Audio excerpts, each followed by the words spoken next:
We're going to hear from Samantha Marquez, who's a senior at the Maggie Walker Governor's School.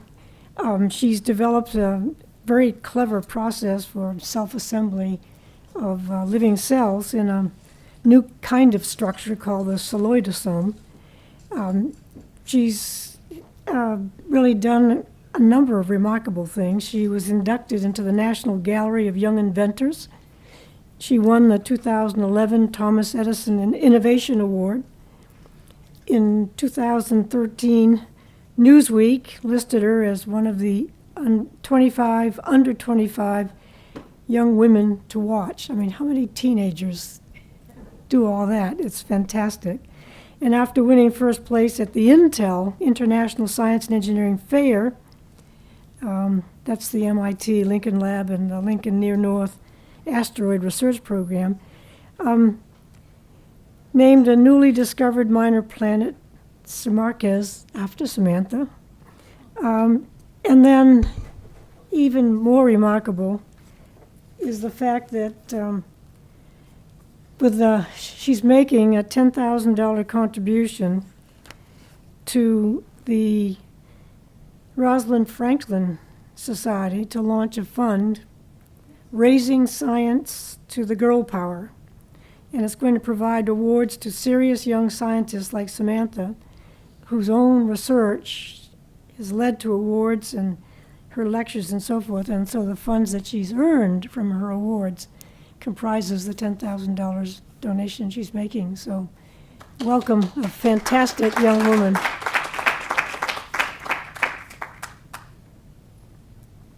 Good afternoon. How are you guys doing? Well, if there's anything that you can take away from my lecture today, hopefully it's a little bit of science and a lot about, I guess, what my perspective is as a young woman in science and what it is to be a young scientist this day and age. So this image here, for me, is really important, not just because it has a few of my favorite scientists, but because Marie Curie is in this picture. And I found out a couple years ago, my middle name is Marie, Samantha Marie Marquez.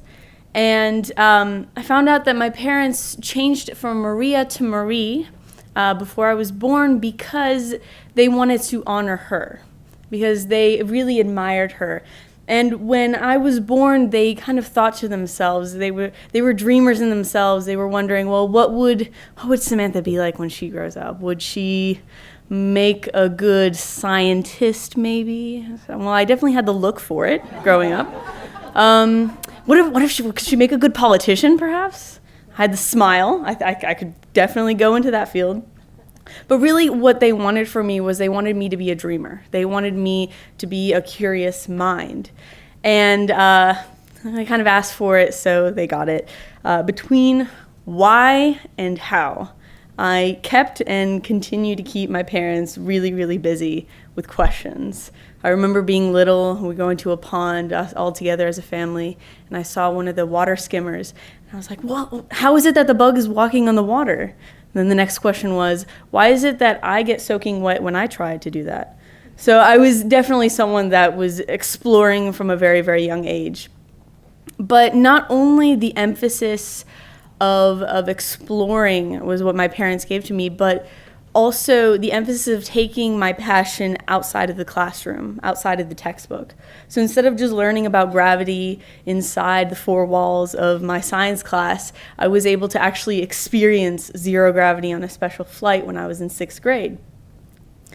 And on that flight, I got to meet the Mythbusters. And for me, this was a huge deal, because these were two people who had not only made a career out of fun exploration, out of asking questions, out of curiosity, but these are people who made a mix between science and entertainment, something that we don't see very much nowadays. Science isn't taught a lot of times as something being fun. And I think it's a huge mistake, especially when we're talking about elementary school and middle school students, which is the target audience right now.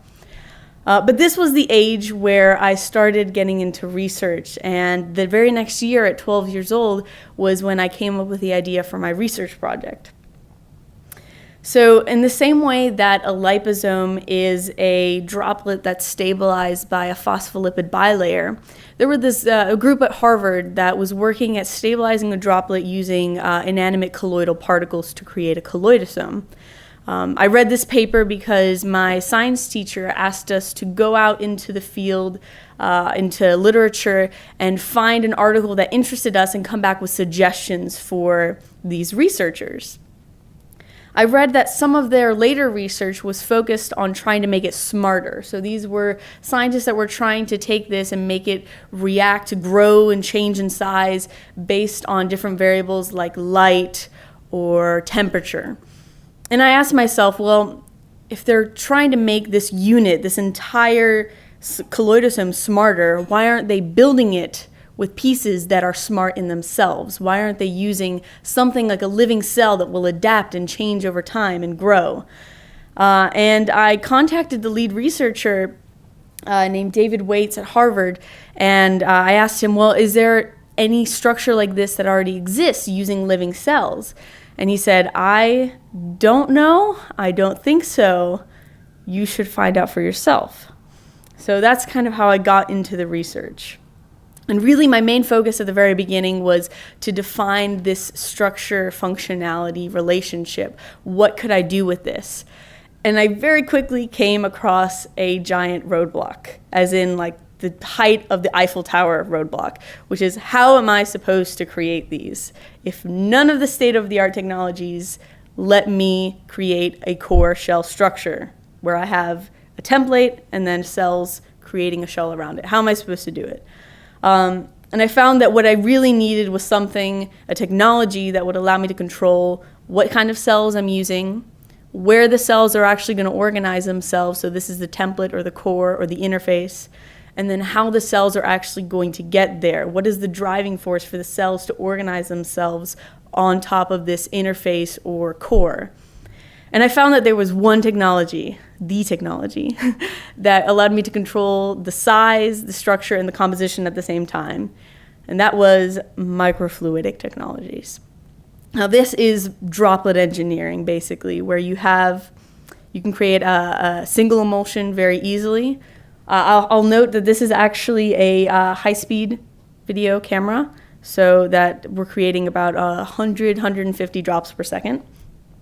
But you can go even more complex. You can create double emulsions if needed, a water, oil, water double emulsion, where, for example, here we would have bacteria on the very inside and then a layer of oil, and the bacteria would form a biofilm. But you can go even more complex, and it continues on and on. But what's nice about this technology was that it was very easy to control all those variables, the what, the where, and the how at the same time. So based on this and based on my idea for what the colloidosome would be, I created three main strategies, where the cells would come from the outside, where the cells would organize themselves from the inside, and where the cells would be confined by a shell and organize themselves on the core. So really my most recent project was focused on two different areas. One of them was neuroengineering, and one of them was environmental science. So I'll talk a little bit about both. With Neuro-Celloidosomes, the main need right now is a mix between environmental and medical purposes. There's a new program that's in collaboration between the NIH, the EPA, and the National Institute of Standards and Technology for trying to understand how the brain reacts to nanoparticles that we're exposed to on a day-to-day basis. And then in addition to that, how the brain reacts to different drugs, especially when we're talking about cancer treatment with nanoparticles. The main way to actually study this right now is animal testing, which is there's not only some ethical concerns with that, but also we're talking about very expensive and time-consuming procedures that overtake a lot of time that could interfere with the actual production of the drug. So with the Neuro-Celloidosome, I did a little bit of research with a gas core to show the versatility, and then also with a gel core. And what was really neat about these structures was that not only were the neurons forming connections with each other along each celloidosome, but they were also reaching out and extending neural connections of communication between the celloidosomes. So you have the neurocelloidosomes, and then you also have the neural networks. Now, this image is actually a snapshot of a video, and I'll show you a few of these. And these are calcium imaging videos, and what's really important to note about these as soon as I play them is you're going to see that there's actually a frequency of these oscillations of calcium ions. The frequency is what's important. I'm not going to give you specific numbers because they don't really mean anything unless you compare them to others. But what's important is that an increase in frequency means that there's an increase in neural connections. So we're talking about more representativeness to the brain. So this is a presynaptic network. You can see that there's a very low frequency, only some synchronization, not very many neural connections have been made yet. However, we go to a fully formed Neuro-Celloidosome. Not only is the frequency much higher, so we're talking about being more representative to the brain, but also they're very in sync and synchronized. So these are ones that are fully in communication. This is ideal right now for research. When this was exposed to several different nanoparticles, specifically silver in this case, we see that the frequency increases, which is interesting, however, becomes very sporadic, which is characteristic of something we would see with epileptic tissues and other neurological problems. So we can see that there's definitely a relationship between the exposure to the nanoparticles and the response that the tissue is giving. So because these are three-dimensional, we have 20 to 50 times more robust neural tissue, which is important not only for this kind of biosensor research, but also when we're talking about neural transplantation, actually putting this into the brain to try to repair tissues and connections that are already present or have been broken. In addition to that, the three-dimensionality helps with the number of connections that are actually present. We have 10,000 times more than we would find in two-dimensional tissue. Because of the comparison to animal testing, we see that it's not only 250 times faster than the traditional methods, but also at 1% of the cost, which is very important when we're talking about testing for drugs and testing for cancer treatments in the future. The second half was completely outside of my comfort zone. I've been working in tissue engineering, bioengineering, the medical side of this for a long time now. But I'd never done anything in environmental engineering. But I decided that there could be some interesting applications with this. Right now, the biggest need is for removing radioactive heavy metals from water for two main reasons. One of them is in the case of nuclear reactor accidents, such as what happened in Fukushima a few years ago, where cesium levels were over 1,000 times even the maximum allowable level. And then also a very scary application for terrorist dirty bombs, where we have tainting water supplies with either cesium, strontium, iodine, or cobalt. The most common one we're going to see here, though, is cesium because it's cheap, it's very easily accessible, and it poses a lot of damage. So here the goal is to use a mix of algae and bacteria to create a kind of biological container for trapping the cesium inside the core, and then also creating a mechanism for recovering these units afterwards. So this is where I use the second strategy with the water, oil, water double emulsion, and I grew bacteria inside of the core. What happens is the bacteria begin to reproduce, they begin to consume oxygen and grow, and they migrate to the interface with the oil, and they form a biofilm there. The way that we know that there's actually a biofilm formed and they're not just lying around there close to the oil is that when the oil wets the glass, the biofilm remains intact. So step one is good. Next is the use of magnetotactic bacteria in addition to the more bioremediation-based bacteria. The reason I use this is because magnetotactic bacteria literally are moved by magnets. So this is the recovery device that I was talking about that was going to be very important. Literally being able to sweep a magnet through the water after the celloidosomes have had allowable time to remove cesium from water, remove these, and then dispose of them in another way. So here's another image of how the bacteria are actually very responding to the magnets. Now, the second layer is very important because we're talking about actually adding a more complex side to the Bacteria-Celloidosome, and that's adding algae. So what was done here is the algae is added to the suspension with the celluloidosomes. It swims through the oil and attaches itself right on top of the bacteria and forms this almost a second biofilm on top of the bacteria. So it's 2 layers, anisotropic celluloidosome. Now, the results were astonishing for me. I was expecting slight decrease. It was incredible. We have, both with and without the magnetotactic bacteria, a huge decrease in the amount of cesium in solution. And interestingly enough, there's actually also a relationship with the size of the celluloidosomes to the amount that's removed as well, and also the efficiency over time. Not only are these efficient at removing cesium, but the bacteria algae celluloidosomes are selective in removing cesium. Right now I'm working on actually expanding this so that it would not only be able to remove cesium, but also strontium at the same time. So we have different types of cells that I'm working with, kind of messing around a little bit. Compared to the right now state-of-the-art material that is used for removing cesium from water and from solutions, the celluloidosome is 180 times faster and 50,000 times cheaper than current solutions. Right now, the material that's used is about $500 per gram. The celluloidosome you can create in a 24-hour period, approximately a kilogram for $4 around. And then add on to that the fact that because we're using cells and because we're using materials that are already found in the environment that we're trying to clean up, this is completely environmentally friendly, it's completely green, and then you can also remove them afterwards using the magnets.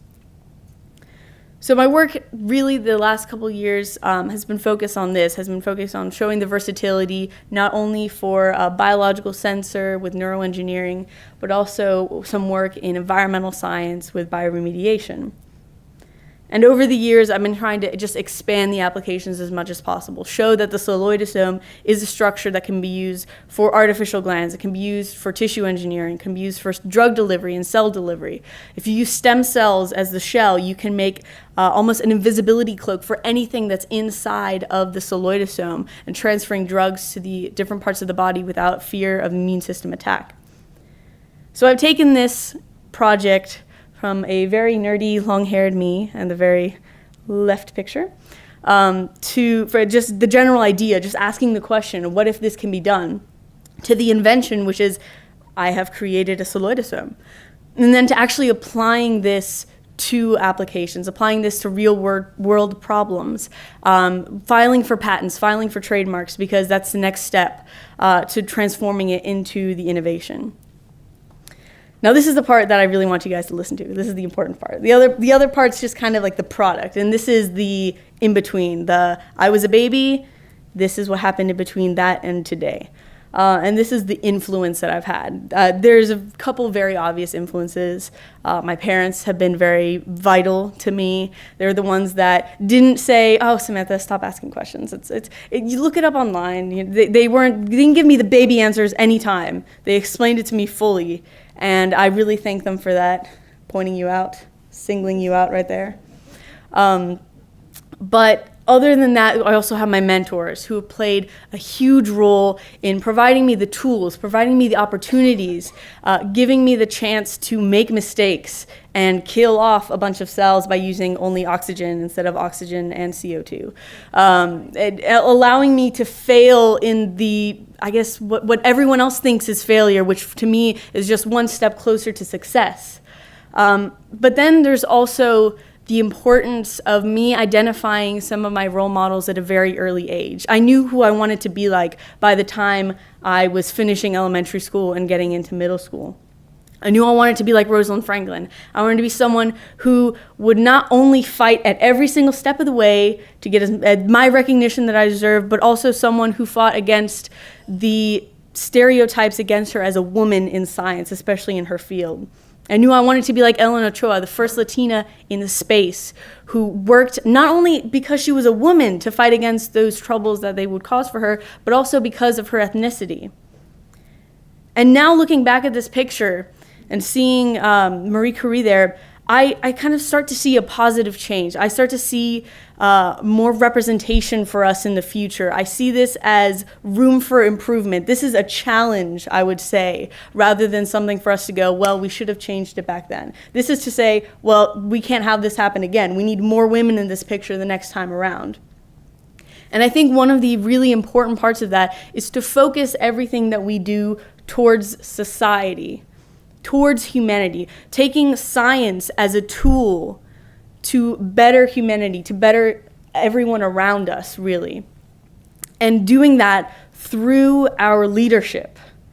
And I'm a personal believer that leadership is not about one's ability, but it is about our responsibility. We have a responsibility to ourselves as individuals, to respect ourselves, to fight for what we think we deserve.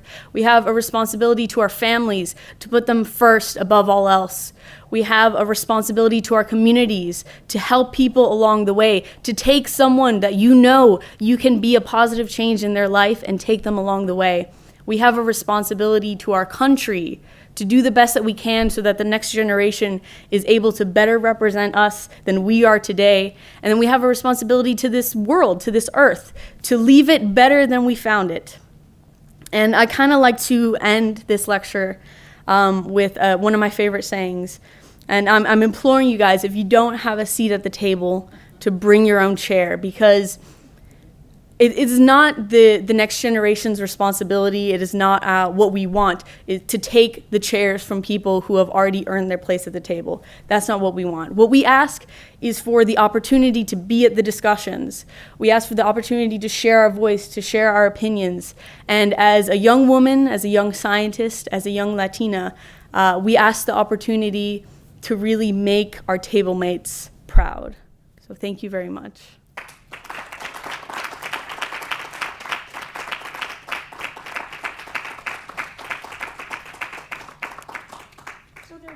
Hope for the future.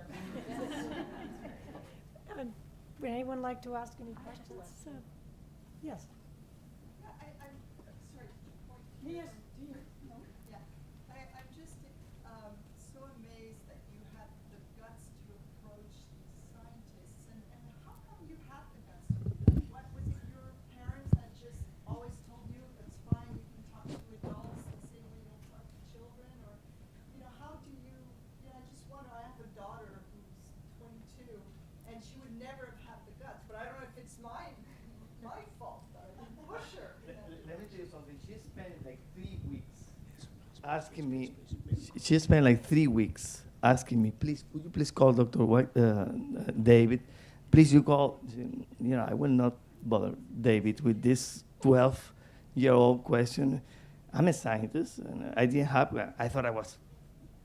That was cool, was a concept, an academic concept, but I didn't see any future. So it was 3 weeks. And after 3 weeks, I said, something? Okay, sit down, write the email. This is his email address. And he called like at 2 a.m. in the morning. He was in Germany. He didn't realize that. Hey, Manuel, can I talk to your daughter? Yes, but it's 2 a.m. Oh, my God, I forgot about it. So now you can follow, but it was 3 weeks, a pain in the neck. Let me tell you. You know what I think it was? I think it was because mainly my parents, in the same way that I thought a child was the same as an adult, my parents treated me the same as they would treat their friends and their colleagues. With answering the questions the same way that they would answer to someone. One of my dad's colleagues and one of his students, he would always address them in the same way as he would address me. So I think that demonstration of equality from a young age definitely helps. But you did nothing wrong, I assure you. I assure you, you did nothing wrong.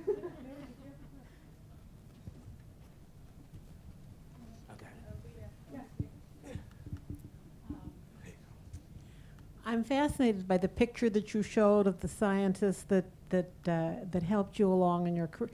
There isn't a woman there. That is very true, and I think that happens to be because the people that were present, the ones that were present to help me out with the fields, weren't women. Right now, I work a lot in biophysics, for example. Women aren't represented very much in biophysics, and I think that it's our responsibility now to encourage more women to do that. I have come across women in the past that have definitely helped me. Mom, I wish she were here. She would be one of them. But I think that's just another sign that the mentors, you guys, please mentor students, because you will make it onto their PowerPoints, and it's so important. It's so important because having someone to guide you along the way is what the encouragement, oh my goodness, the encouragement that a young woman needs, especially in research, where everything goes wrong at every single step, and it isn't until the very end that one of the results looks slightly promising. Having someone there, especially someone that you can relate to, that's one of the problems that I came across when I was doing research, was not having a woman that I could relate to. I have one more question. You have a sibling, I do. and is your sibling interested in science also? She's a very interesting one. This is a journalist asking questions. No, she's a very interesting one because, and I'm somewhat convinced she's adopted because she's the only one in the family that can sing, and I have no idea where that gene came from. But no, she is a mix of interested in psychology and mathematics, but then she's also very artistic. So she's the one that mixes science and art a lot, and it's amazing to learn from her on everything artistic, everything math. I just have a question about your high school. Yes. Does your high school actively encourage young women to participate in science, technology, engineering, and mathematics? I mean, it's ranked number 14, I think, currently in the United States. It is a public school, and I want to know more about that and your experience. Well, what's interesting about Maggie Walker is I'm pretty sure it is the only one on that list of, I believe, like top 15 or the top 20 that is not a math and science school. Maggie Walker is the full name is the Maggie L. Walker Governor School for Government and International Studies. You have to take a breath every single time you say that. But really the focus of Maggie Walker, by the name, is on politics, government, and languages. However, I have found that the math and science program at Maggie Walker rivals many of the schools that I would have gone to. I would have had the opportunity to go to other schools in the Virginia area. But it's sad because they don't emphasize that in the name. They don't emphasize it very much in the mission statement, but I absolutely love our math and science programs. I will say that they have been so remarkably supportive of me when I have to leave and when I have to go to science competitions and miss school. A lot of it is because they recognize that encouraging students to participate in things outside of school and these types of extracurricular activities brings more students with those interests to actually follow suit. And I have been more than happy at my school. I'm absolutely loving it. I'm really sad that I'm a senior this year because that means I have to leave. But it's been very supportive of math and science, along with the government and languages over the years. I'm wondering how this amazing and beautiful success that you've had in science has affected your social life in school and your relationship with your peers. It's been interesting because when I was in 8th grade and we had to choose our high schools, my very best friend went to a different school than me. She went to the math and science school, which is where my sister is at right now. But then going back and re-interacting with those friends that went to different schools, and because of some of the publicity that I've had in the newspaper and radio for my science things, every single time I go to a party, I'm the science girl. Which is, it has good things and it has bad things. I think the first question that I get is, do I ever have time as a teenager? And the answer is, oh yes, too much sometimes. It's really about the balance for me. I feel like I am living still very much as a teenage life, still learning how to drive, still going to the movies, reading books, hanging out with my friends. If it means that some weekends I can't go to see the movie premiere that everyone's going to see because I'm going to go do some research on a long weekend, if it means that over the summer I may not be able to go to a birthday party because I'm over in Texas, it's kind of just the compensation I have to make. It's the sacrifice that I make for the passion that I have. But I think in general, I wouldn't say that science has taken over the social part of my life. How many patents do you have? 7 right now. I'm working on an 8th one. How many patents do the rest of us have? I was just going to ask you, given that you've worked with academics, I didn't see all the affiliations, but I think mostly academics, but you're patenting and obviously thinking commercially. When you look ahead, do you think of yourself being in an academic career, being in a corporate environment, not corporate, but biotech, or where do you see yourself going? That is a very tough question. Right now, being that I'm in the middle of the college application process, I think mainly what I've been thinking of in between is either going academic or going the more medical field. Right now, I'm really considering studying neuroscience, for example. And you can definitely go into the academics, you can go into research. That's what we have a school mentorship program, which is another thing, that having students mentor with other professionals is very, very key. High school is great, a little bit too late. Middle school, elementary school, perfect. So my mentorship is with a neuroscientist at a local university, University of Richmond. Absolutely love it. I get to do a lot of research, hands-on, learn about the different techniques that I wouldn't have learned about in my other bioengineering research. But then there's the other side of actually patient care, working with them, going into a more pediatric biopsychology, which I'm definitely looking at. So I think what may happen is I'm going to get to college, do a little bit of both, and see which one I like, which one I feel most comfortable with. Sounds very reasonable. Where are you applying?